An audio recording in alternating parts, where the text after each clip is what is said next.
दोस्तों नमस्कार। आज अपने अध्यात्म चैनल में, जगमोहन गुप्ता नाम से अध्यात्म चैनल है, मैं आप सभी का स्वागत करता हूं। आज हम बात करेंगे गोवर्धन पर्वत की। ये गोवर्धन पर्वत कहां से आया, कैसे हुआ? देखिए, आपको संक्षिप्त रूप में, छोटे से रूप में बताता हूं कि त्रेता युग में जब सेतुबंध रामेश्वरम के वहां पे लंका जाने के लिए भगवान श्री राम एक पुल का निर्माण कर रहे थे, नल और नील उन पे राम राम लिख करके और पत्थरों को तैरा रहे थे। तो हनुमान जी ने सोचा कि बोले ये बंदर भालू कब तक कितने पत्थर लाएंगे, 7 योजन का पुल है, ये तो बहुत टाइम लग जाएगा। क्यों नहीं मैं एक पहाड़ को ही उठा लाता हूं जिससे पुल जल्दी बन जाए। देखिए दोस्तों, हनुमान जी उत्तर दिशा में द्रोणागिरी पर्वत को उठाने के लिए पहुंच गए। जब वो पर्वत को उठा के लाने लगे तो पर्वत ने कहा, कर क्या रहे हो हनुमान जी, आप बताओ तो सही। बोले, देखो वहां राम सेतु का निर्माण चल रहा है, मैं आपको वहां लेके जा रहा हूं, भगवान आपके ऊपर पैदल चलेंगे। तो बोले, हनुमान अगर उनके पैर का स्पर्श होगा ये तो बहुत ही अच्छी बात है। तो बोले, तुम एक काम करो, मैं तो बहुत बड़ा हूं, मेरी एक शिखर को लेके जाओ और वचन दे के जाओ कि इसके ऊपर भगवान श्री राम अपने पैरों से चलेंगे, यानी उनके चरण स्पर्श मेरे ऊपर होंगे। तो हनुमान जी ने द्रोणाचल पर्वत को वचन दिया कि मैं राम भक्त हनुमान तुमको वचन देता हूं कि तुम्हारे ऊपर भगवान श्री राम चरण रखेंगे और वो पुल पार करेंगे। वचन ले लिया। वचन लेने के बाद में उनको इजाजत दी तो हनुमान जी एक शिखर को लेकर वहां से चल दिए। जब शिखर को लेके जा रहे थे तो अचानक घोषणा हो गई बीच में ही कि जो बंदर भालू जहां से कोई पत्थर वगैरह ला रहे हैं वो वहीं रख दें, पुल का निर्माण पूरा हो चुका है। अब हनुमान जी अटक गए। हनुमान जी वहीं लेके बोले, मैं तो वचन दे के आया हूं, राम की सौगंध खा के वचन दे के आया हूं, इसका क्या होगा? तो उनने क्या कहा, वो पर्वत को लेके वहां खड़े ही रहे, ना इधर जाए ना इधर जाए। इधर जाए तो द्रोणागिरी पर्वत नाराज होता है और इधर जाए तो वचन टूटता है।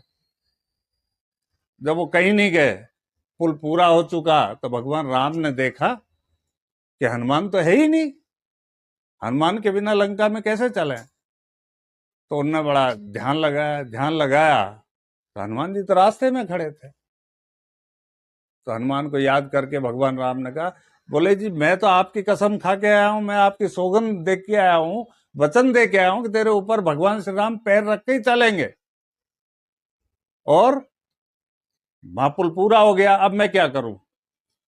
तो भगवान राम ने हनुमान कहा कि इनको ये वचन और दे कि आज तो भगवान तेरे ऊपर पैर रखेंगे, लेकिन अगले युग में तेरे को ऊपर, यानी अपने सर से भी ऊपर अपनी अंगुली पे रखेंगे और तेरा मान बढ़ाएंगे, तेरी पूजा भी करवाएंगे। जब द्रोणाचल पर्वत को यह आश्वासन दिया तब वो पहाड़ को हनुमान जी ने वहां के वहीं रख दिया। ठीक है, और हनुमान जी आ गए और वो लंका यात्रा हुई, जो भी हुआ आप सब लोग जानते हैं। अब आ जाइए आप कलयुग पर। यह है त्रेता की बात। जब कलयुग में भगवान कृष्ण ने जन्म लिया, गाय चराने लगे, गाय चराने के साथ साथ उनने सोचा कि मेरे को इस गोवर्धन पहाड़ का भी उद्धार करना है। तो वहां पे क्या है कि पूरे ब्रज में बरसातों के दिन में पहले इंद्र की पूजा की जाती थी।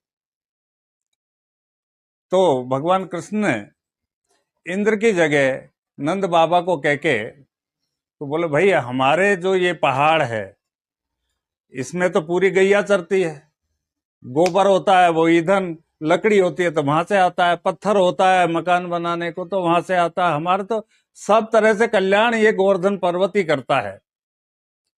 तो हम इंद्र की जगह क्यों नहीं गोवर्धन की पूजा करें। वहां के राजा नंद बाबा ने घोषणा करवा दी कि भाई हम गोवर्धन की पूजा करने को चलेंगे। तो सबने मालपुए वगैरह खूब बनाए, सारी रसोइयों को गोवर्धन को पूजने के लिए लेके गए। और भगवान कृष्ण ने अपना एक मुखार बिंद जगह है वहां पे अपना छोटा सा रूप रख करके, और जिसने जो चढ़ाया सब हजम, यानी वो खाते गए खाते गए। और बाहर से भगवान कृष्ण कह रहे, देखो इंद्र कोई खाता थोड़ी है, इंद्र की पूजा करते हैं, ये तो साक्षात गोवर्धन है, देखो ये अपना दिया हुआ भोजन भी ग्रहण कर रहे हैं। बड़ी आश्चर्य की बात हुई, सब लोगों ने खूब पूजा की, वापस आ गए। अब इधर नारद जी ने इंद्र को कहा कि बोल तुम्हारी पूजा बंद करवा दी है। अब इंद्र बड़ा गुस्से में हो गया, इंद्र को पता थोड़ी था कृष्ण पैदा हो गए हैं। तो इंद्र ने 64 योगिनी बादलों को लेकर के व्रत के ऊपर बरसात चालू कर दी।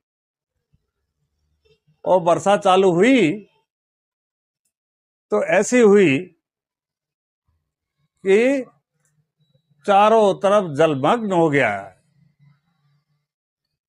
8 दिन तक वो बारिश हुई, लेकिन पहले ही दिन में जल इतना भर गया कि कहीं भी ना मवेशी यानी कोई जानवर को या मनुष्य को कोई स्थान नहीं बचा कि वो सुरक्षित रह सके। सब भगवान के पास गए, देखो नंद बाबा आपके लाला के कहने पर आपने इंद्र की पूजा नहीं करने दी और ये पहाड़ की पूजा करवाई है, देखो अब इंद्र राजा ने क्या हाल किया है। उन बीच में कृष्ण बोल पड़े, अरे चलो जहां उनकी पूजा की तो उनकी शरण में चलो। तो साहब सब गांव वाले सारे मवेशियों को लेकर के और गोवर्धन पर्वत की शरण में गए।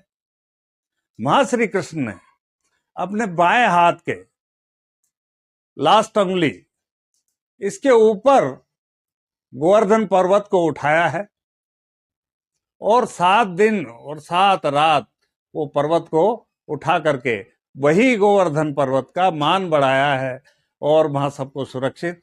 तब इंद्र को पता लगा कि ये तो भगवान ने अवतार ले लिया है, उनके चरणों में आके पड़ा, माफी मांगी। उस दिन से आज तक, अब कलयुग चल रहा है, आज तक गोवर्धन पर्वत की पूजा दिवाली के दूसरे दिन यानी कार्तिक सुदी पड़वा प्रतिपदा जिसको बोलते हैं, उस दिन आज भी होती है। और स्पेशल पूजा कौन सी? जो गोवर्धन में जहां हनुमान जी लेके खड़े रहे पहाड़ को, ना वो राम जी के पास जाए ना द्रोणाचल के पास जाए, उस जगह को कहते हैं पूछड़ी का लोठा। वहां स्पेशल पूजा होती है, वो हनुमान जी का रूप है। आप कभी गोवर्धन यात्रा में जाएंगे तो 7.5 कोस की परिक्रमा है, 2 परिक्रमा है, बीच में गोवर्धन जी मिलते हैं जिनको गिरिराज जी महाराज भी कहते हैं।